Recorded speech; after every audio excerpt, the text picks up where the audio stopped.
A few years ago, I gave up making New Year's resolutions, and I'm going to stick with that, and I want to tell you why. I think this probably only applies to me and maybe to a few other people, but I think it's quite important. Most people seem to say, when they're making New Year's resolutions, that they're setting themselves up to fail. If only it were that simple for me, if only I could fail. The problem is that when I make a resolution, or anything like that, like a promise, some sort of undertaking and so forth, I actually can't break it. Now, that sounds like a sort of self-righteous, I'm so good type thing. It's really not.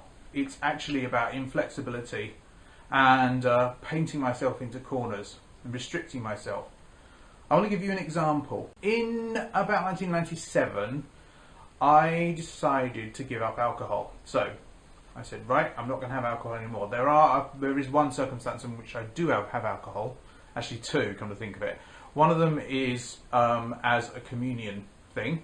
I have a very small quantity of wine, and the other is when I take tinctures. So as medicine, I'll take it as well. So it's like 2.5 ml, it's a really small amount, and you've seen my reaction to it if you watch this channel. Okay, so I gave up alcohol. I wasn't previously alcoholic or anything like that, I just gave it up for various reasons. I'll go into it elsewhere.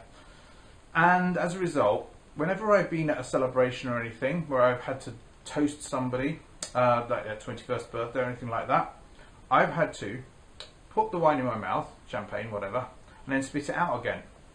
Now, that to me seems to be quite an insulting thing to do, and I have to sort of do it secretly without anyone else seeing it.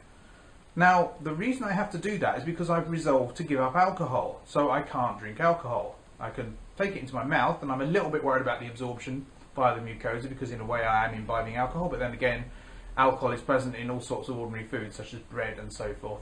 But it means that I have to hide away and insult somebody, or it feels like an insult. I don't think that's a very positive thing at all. I have made New Year's resolutions in the past, mostly on a moral basis, but also on a sort of commitment basis to get myself to do something. One of those was in 1988 when I committed myself to getting a girlfriend, because up until that point I hadn't had a relationship. I got a girlfriend, that was not a problem.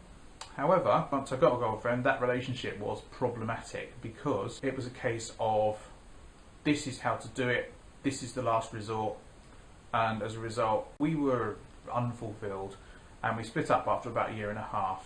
We got good friendship out of it or whatever, but you know, I think really if I hadn't made that particular resolution, which is not a moral one, then that wouldn't have been a problem, it wouldn't have happened. When you make a resolution, you are declaring something and making it true by declaring it. You are saying, I hereby place myself under an obligation to do X.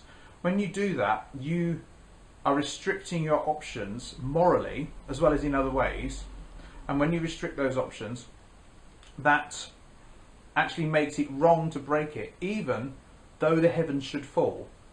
Let justice be done though the heavens should fall. You cannot morally break that resolution, because you can't break it. You are placing yourself in a terrible situation. I don't have any problem keeping New Year's resolutions. My problem is that I can't break them.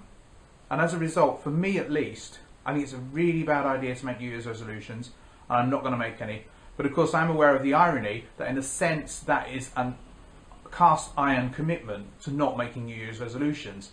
And I'm not sure what to do about that. It's a bit paradoxical, and I don't know where to go with it.